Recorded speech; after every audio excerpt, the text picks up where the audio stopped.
All right, guys. I want to talk about play because it's extremely important, especially when you understand play. All right. So I'm going to break play into 3 phases. You want to start with phase 1. I learned a lot of this from Jay Jack and Ivan Balabanov. So we're going to start with phase 1.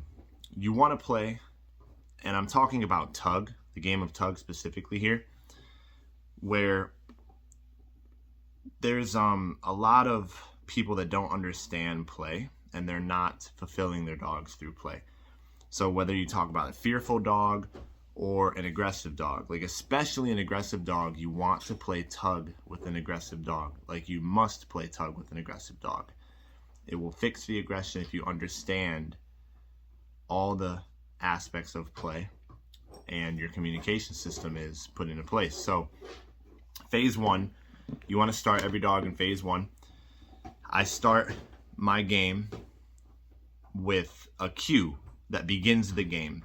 So for example, I will say, "You ready?" And then I will present the toy. You don't want to have the toy out when you say your cue. You want to say your cue first, then present the toy. After you present the toy, you should have markers in place that predict a reward.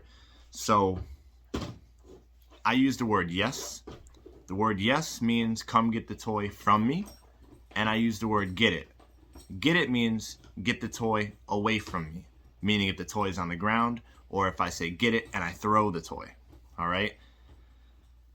So you want to play a full spectrum game of tug every time that you play with your dog. A full spectrum. Have your dog going through a bunch of different emotions, different energy states, where they're high energy, high arousal, to low energy, calmer energy in every game. All right, so you want to understand the aspects of play. All right, so there's 6 aspects of play that you want to kind of investigate with your dog and see what motivates your dog the most.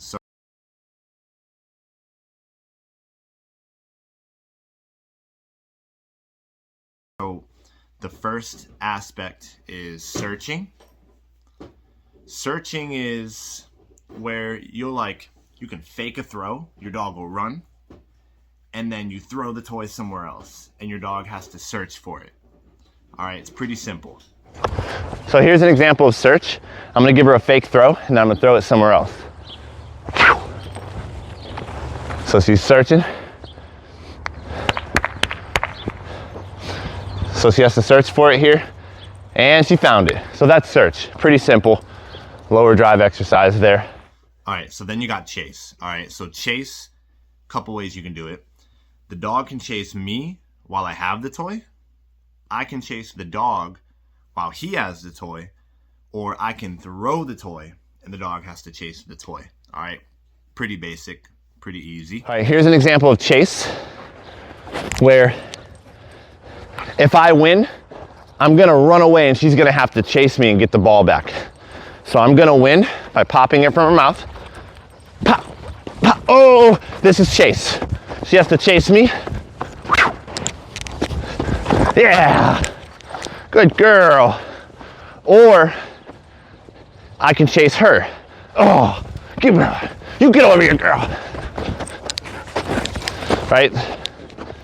And again, I can also pop. I can throw the ball.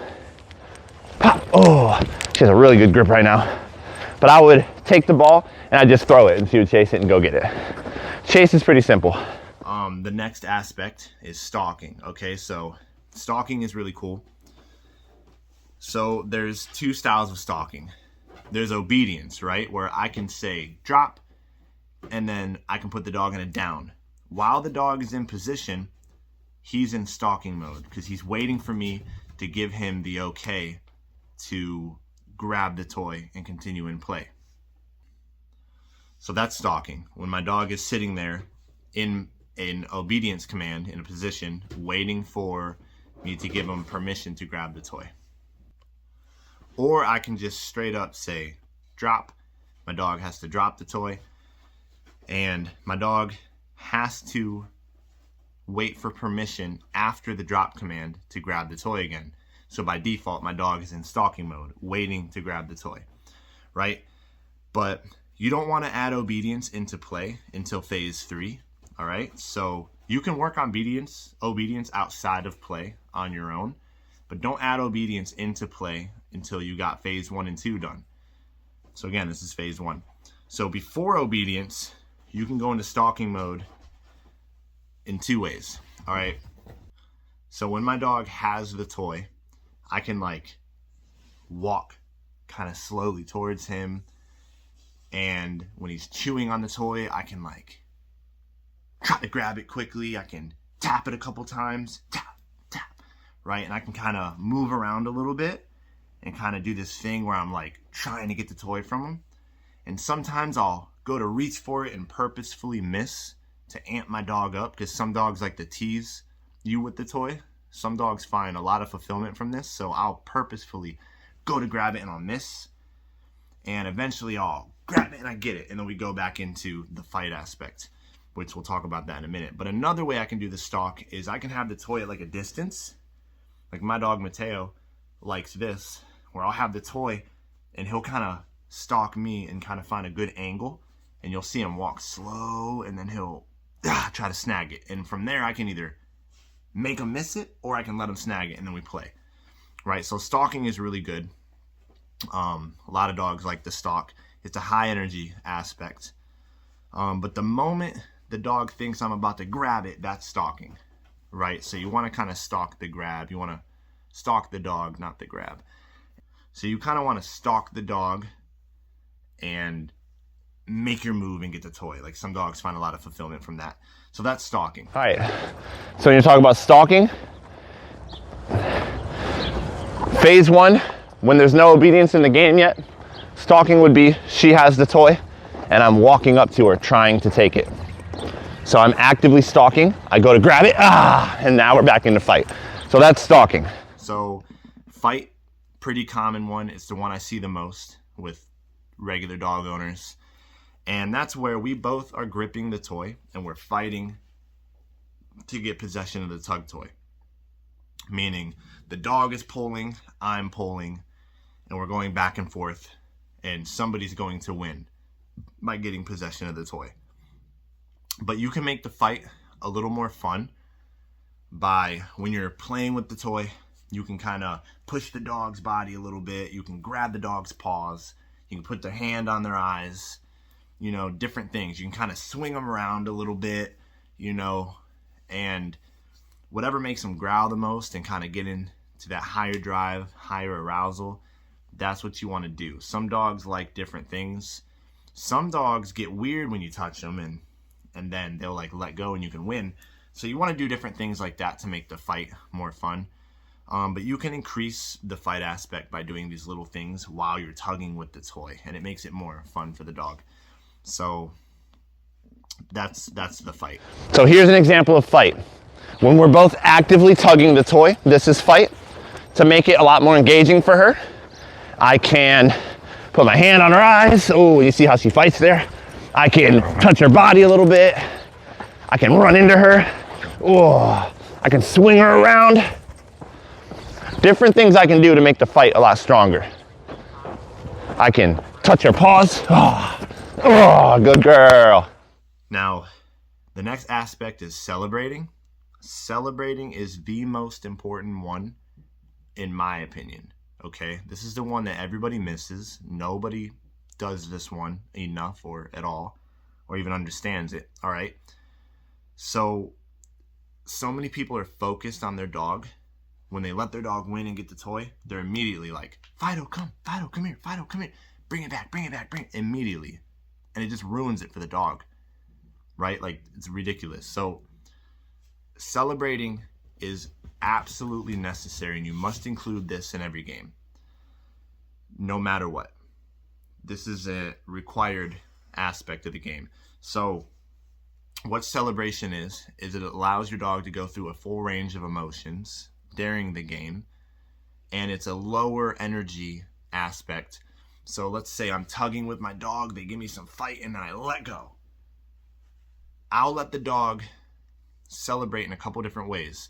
First way is victory laps, meaning you'll see in my videos when I let the dog win, I have the long line, I grab it, and we run in a big circle, and I'm praising the dog. Good girl, good boy, you did it, right? We're just running around, running around, running around, and the dog just gets to celebrate, all right? So that's super important. Like, teach your dog to run the victory laps after they win in the game, and this, again, brings the dog in a lower state of arousal, which is good. You want to have your dog go from high energy to low energy in the same game, all right?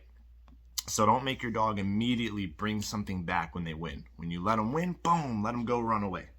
Big circle, run it off, trot it off, praise them. They're kind of showing off like, look what I did, look what I did, I got it, I'm strong, right? So that's super important. And then from there, you can use the long line and reel the dog back in and then re-engage in the fight or re-engage in the stalk, right? Or grab it, pop it out of their mouth and throw it and engage in some chase. All right, so the long line helps there. We'll get on that topic in a little bit too.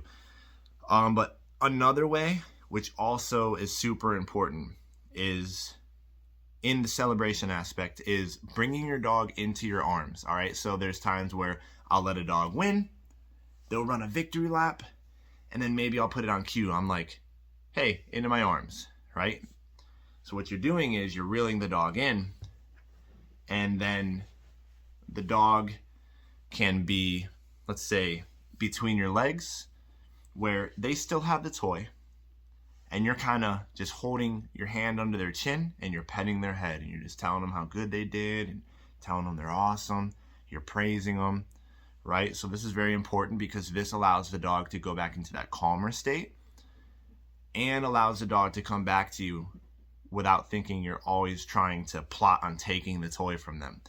So when you're bringing your dog into your arms in the celebration aspect, you don't want to snatch the toy here, because that'll go back into the stalk mode and that'll have your dog highly aroused again.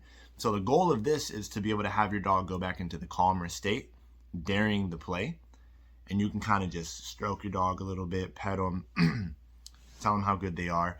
Another thing that you can do is you can have the dog just come to you in front of you. You're holding the toy at that point, but you're not playing. And you're just, again, petting the dog, helping them be calm, chilling with them. And another way you can do it is you can just have the dog come up sideways in front of your legs, and you could just be having your hand under their chin, and you're just petting down their body. Again, praising them. But again, don't try to snatch the toy during this interaction, all right? Because you don't want your dog to think, again, that you're plotting on always taking the toy. That's going to keep them from getting into the calm state, which is what you want. And it's going to keep them in that high arousal going, oh, any minute he's going to try to take it from me, right? So you want your dog to feel comfortable to come to you, be able to hold the toy, and you're not plotting on taking it. And you're just there to kind of celebrate with them, essentially. So the whole point of the into my arms celebration is, again, it should be a calm interaction. So you got 2 tiers of celebration: victory laps and coming into your arms while you pet them, and they get to hold the toy. They're allowed to hold the toy. You're not trying to take it. Now, again, if you're in your arms and you want to re-engage in the play, I'll send them back out on a victory lap and then reel them back in and re-engage in the fight or stalk or chase. Or if they're already in your arms, I'll use my marker. I'll say yes and then grab the toy and start to play, right? But when you're doing the into your arms interaction, don't try to take the toy. Just enjoy your dog, praise them, let them have the moment to just sit there, hold the toy, and you teach them to be calm during that interaction. All right, so when you talk about celebrate, you got the 4 different options that you can do. The one that's most common is the victory lap, but you also want to incorporate into my arms. So I'll show both. So first I'm going to show you celebrate through the victory lap. So when she gives me enough fight, I'm going to let go, and we're going to run circles, do a victory lap here. Oh, whoa, she lets go, I run away. Good girl. Oh, oh, that's my girl. Ah, good girl. So we're running a victory lap. This is celebrate. Good girl. I'm not calling her back to me when we're doing this. If I want her to come back, I'll grab the leash. But now I can do the into my arms exercise where I bring her to me and she's here. Put my hand under the chin. Good girl. Start petting her body, telling her she's a good girl. Good job. Good girl. And then if I want to re-engage in play, I'll send her back out into a victory lap. Okay. Oh.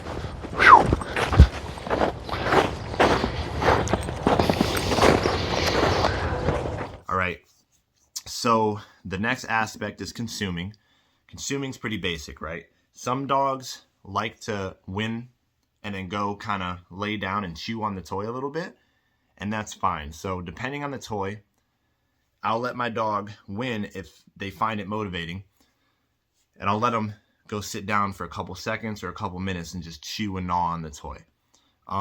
If you have like a weak toy, like a plush toy or something, or like a soft rubber toy, you don't want to do the consume because your dog can just tear it up and possibly ingest the pieces, and then that's not good for them, right? But if you're using like a hard rubber Kong or like a rubber ball on a string and it's like reinforced rubber, they can't chew it up, it's fine to do a longer consume.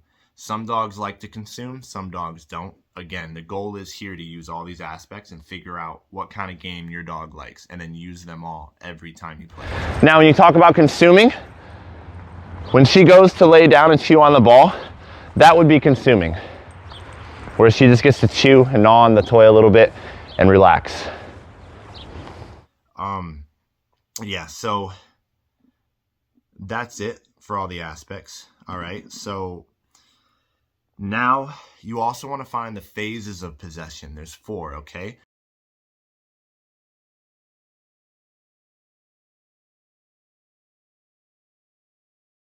So there's the handler has it, the dog has it, both have the toy, or nobody has it.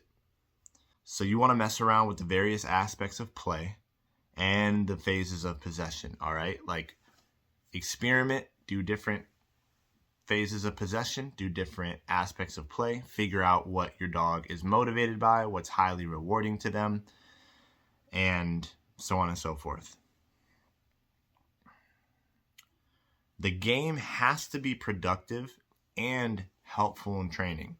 So the game has to have rules, goals, and objective, right? High arousal, low arousal. It has to be fulfilling to your dog in all aspects, emotionally and physically, okay?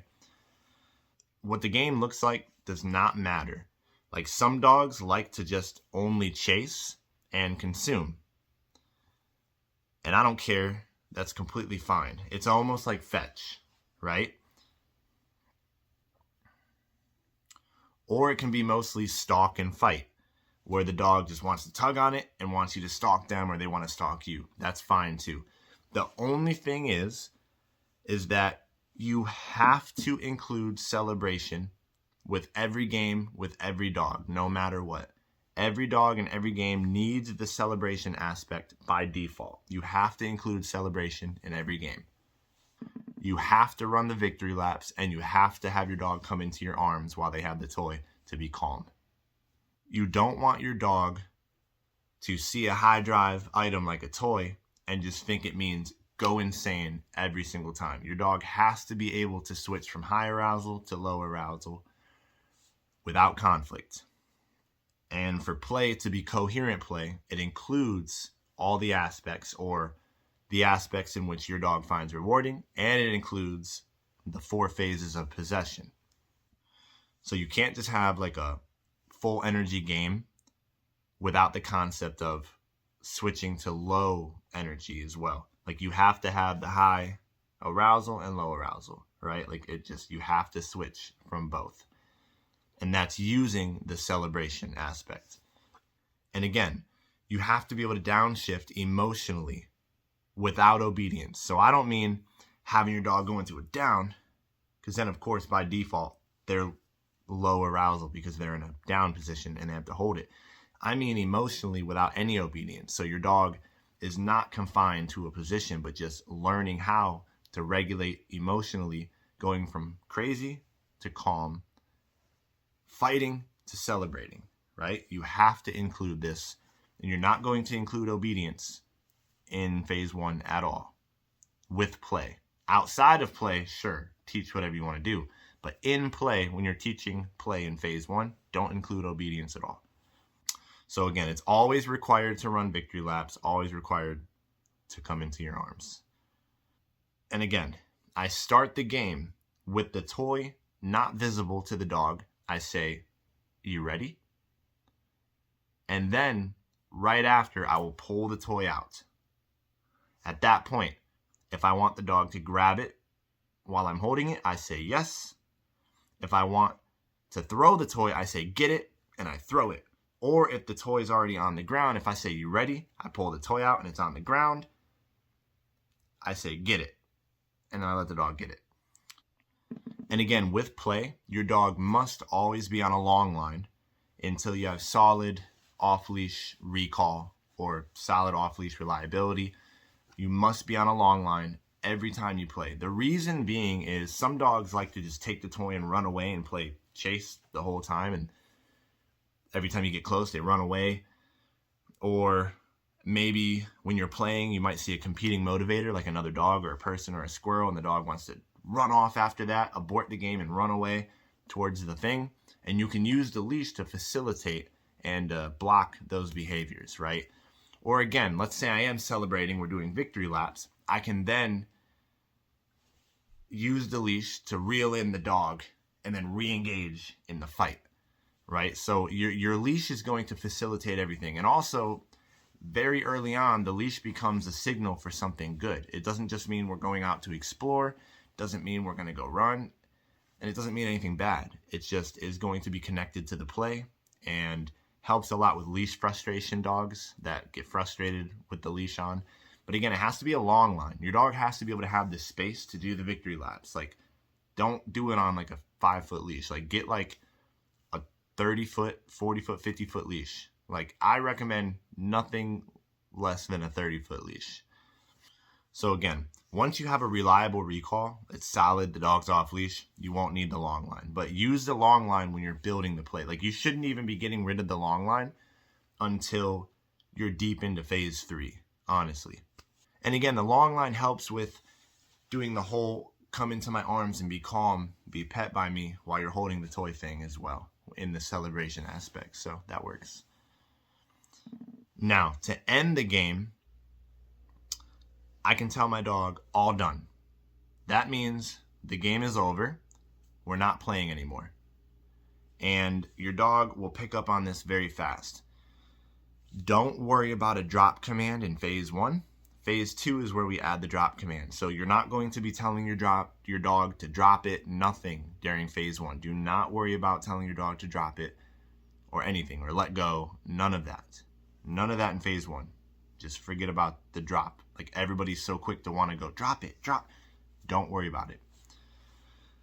But again, to end the play, we're playing, and I'll say, all done. And then my whole demeanor will change, where I'm like motivated, I'm fighting my dog, we're having fun, and I go, all done, and then I let go of the toy, I walk away. Don't worry about getting the toy from your dog. Your dog can have the toy, because again, it quickly becomes about the game, not the toy. So you'll notice that your dog will probably drop it pretty quickly after you say all done and you disengage. Your dog will notice visibly that something changed and that you're not engaged anymore. So you will say all done, drop the toy, disengage with your dog, and at this point, you can take the long line and start walking towards the house, walk into the car, walk into the crate. If your dog drops it when you're deciding to leave, don't go back to pick it up, because your dog can think that the possession game is not over and that now you're into a new phase of possession where you have it again. So don't worry about picking the toy up when it's this early on. just when you start walking to put your dog up or go back in the house or go to the car or put your dog in a crate if you're in a house, just put them away first and then go back later and get the toy for now. But you'll quickly realize your dog will drop it. And I don't care if the dog has it. Like, it does not matter to me if the dog has it or not. But you just do not play anymore. If your dog is persistent, again, just ignore your dog and just don't give in to the play. Don't say anything. Don't punish your dog either, though. Don't like correct your dog or pop the leash for it. But just ignore your dog. All done. And you just walk away. But your demeanor has to change. Like, you have to look visibly like, boom, something changed. I'm not engaged anymore. So again, you ready? Starts the game where I say, you ready? Then I present toy. Then I'll say yes if I want the dog to grab it from me, or I'll say get it if I want to throw it, or if the toy is on the ground away from me, get it and let the dog get it. When you say yes, if you don't have markers instilled at this point, then your dog's not going to know. So you want to teach the markers outside of the play, ideally with food. But if you're teaching it with the play, which it doesn't matter if you are, you can. If you say yes, and of course your dog doesn't know it, they don't grab the toy, say yes, and then move the toy quickly back. And that will get the dog to understand that it's okay to grab it, right? And again, with get it.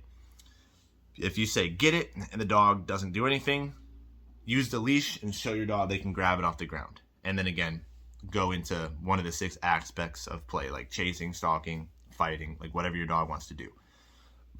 Your goal as an owner, though, is to investigate all of these 6 aspects and the 4 phases of possession and take note of which ones your dog finds the most rewarding, which one speaks to them the most, which one they really love to do and really gets them going, right? Like, those are the ones you want to utilize. But again, you must always include celebration, victory laps, and coming into your arms to be pet with the toy. Both. You have to include celebration in your play. Every session has to have celebration, every single one. And again, I'm talking about tug, which has aspects of throwing it as well. But you must include celebration. Your dog has to learn how to come into your arms without you trying to take the toy. You're not taking the toy when you're doing that. If you want to take the toy or restart the game, you either run them back out in a victory lap, or you say yes and then grab it. And then your dog has to learn how to run victory laps where you let them win, and then you take the leash and you run in circles with them. Yeah, good boy, good job, right? Like, you praise them, all that stuff. There's 3 high energy aspects and there's 3 low energy. Chasing, fighting, and stalking are the higher energy, the higher drive ones, where the search, consume, and celebrate are the lower energy. You have to include high and low energy emotional aspects and emotional states to your dog's play. This is very important because, again, when you're dealing with behavior issues like reactivity, aggression, all the crazy stuff, barking at things, pulling on a leash, if you don't introduce the concept of your dog going from high arousal to pretty calm energy in the same 5 seconds, then dealing with those issues when you're ready to deal with them are going to be that much harder. Like, your dog has to understand the concept of going crazy to going calm, which play is always, like, when your dog loves it, the highest arousal thing for most dogs is play. So if you can get your dog to be calm and aroused, then calm, and then aroused, then calm in the same session, when you start to work on like reactivity, your dog will already kind of understand a lot better, and it'll be so much easier to get rid of when your dog already understands the concept of going crazy to calm, right? So you have to include high energy, low energy, emotional states in the play. So again, you must play with your dogs long time. Like, just enjoy your dog, go out for a long time and play with them. Don't do little 2-minute sessions, like, just play. And when you have a dog that does not want to play, it's either A, because anytime you play with your dog, it's not structured like this and your dog doesn't enjoy it, or your dog is just not confident enough, or they just don't enjoy play. But again, to get them to enjoy play, They must understand the rules, the objective, the goals, the different aspects, and you must learn how to properly play with your dog in a way that makes sense to the dog and it's fulfilling to the dog. It's not just all about fighting and tugging. It's not just all about throwing and chasing, right? Like, you have to include all the aspects, all the phases of possession for your dog to really, truly learn the game. Once your dog learns the game, I guarantee your dog will want to play the game all the time. And then you can take the game to the environments that your dog struggles in, and you can play the game there, and your dog will want to play it there. And by default, your dog will get desensitized to the triggers that usually would set them off, right? So the game is extremely important because you can utilize play to solve a whole plethora of like behavior issues. And there's rules to the game. Like, I don't let my dogs grab the toy until I give them permission, right? So when I say, you ready? If my dog grabs the toy and I didn't say yes or get it, I say no, and I'll tap my dog on the nose. And once the dog backs off, I'll praise the dog. Good boy. Then I will use my marker. Yes. So that's important too. You must not let your dog grab the toy until you give the cue. You have to give the cue first for your dog to grab the toy. You ready?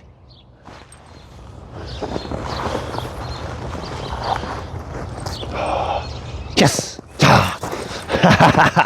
Oh, let's go. Good girl. That's my girl. This is our game. Oh. Ah. Oh. Oh. Ah. Oh. Oh.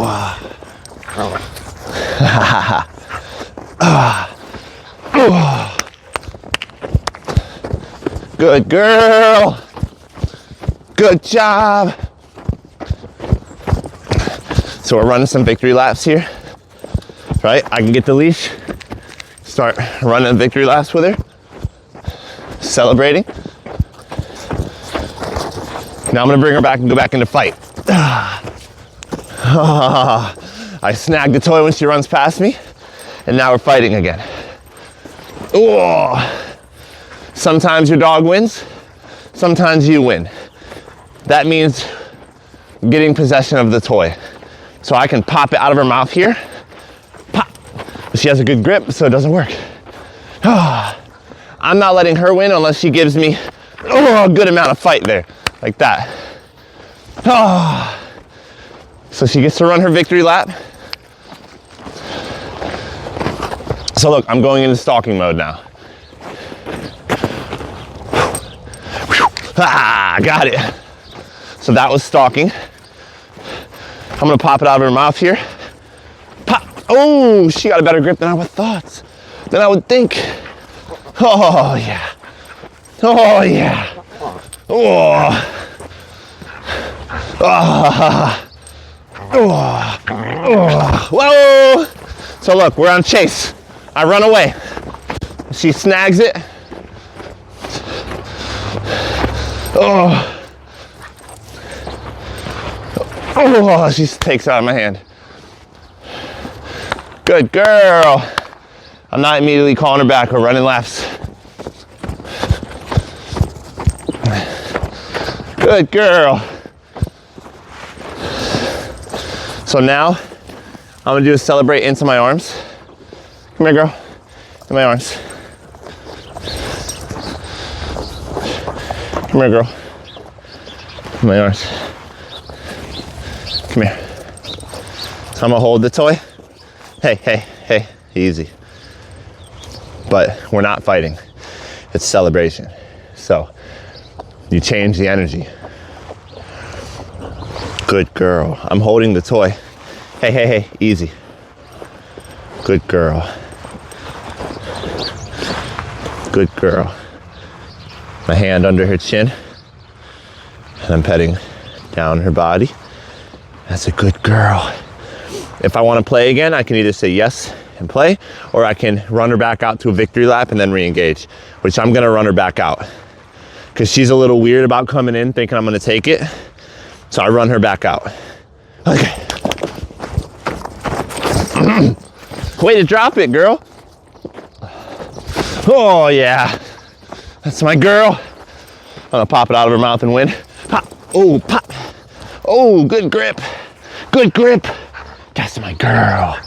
Ah, that's my girl. Oh. Victory laps. Good job, girl. Good girl.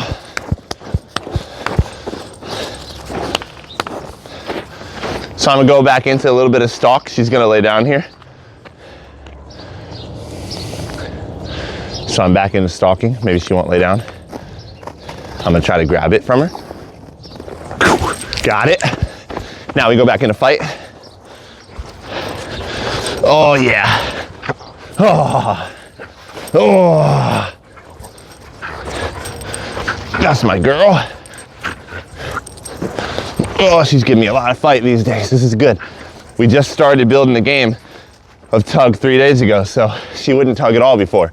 She wouldn't even grip it. Oh. Oh yeah. I'm doing a series of small pops to try to pop it out of her mouth and win, which ultimately builds the grip better and makes you have to be more clever to defeat your dog. Oh, good girl.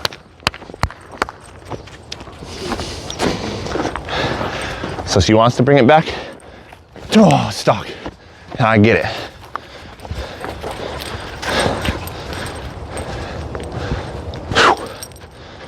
Oh, that's my girl. Oh, oh, good girl. Good girl.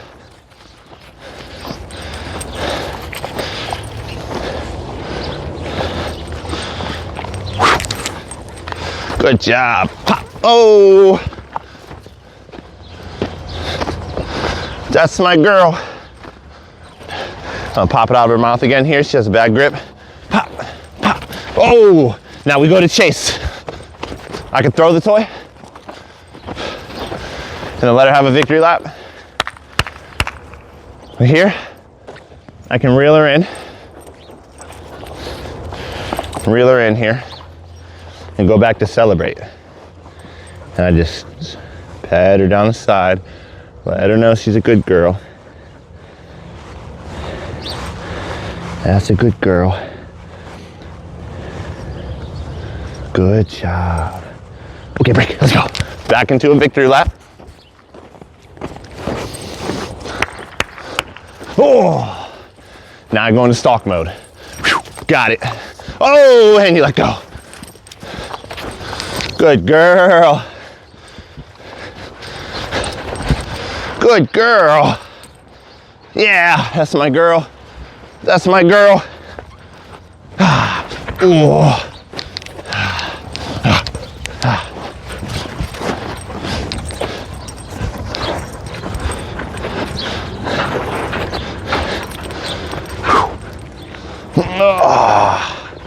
Oh.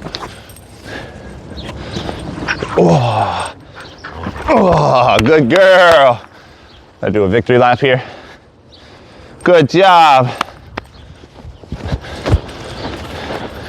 Now I can go into chase and stalk mode again.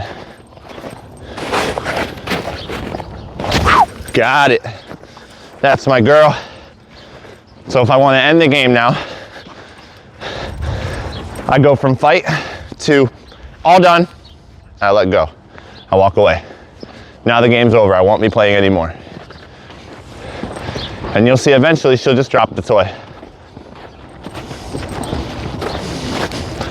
Now again, I'm not going to pick up the toy when she drops it, because that's going to make her think the possession game is still active. So she already dropped the toy and she grabbed it again. But yeah, it's okay if your dog has the toy though, but I'm just not actively playing with her anymore. And she's gonna quickly get bored of the toy and just go sniff. So it's a good example of phase one play, utilizing all aspects.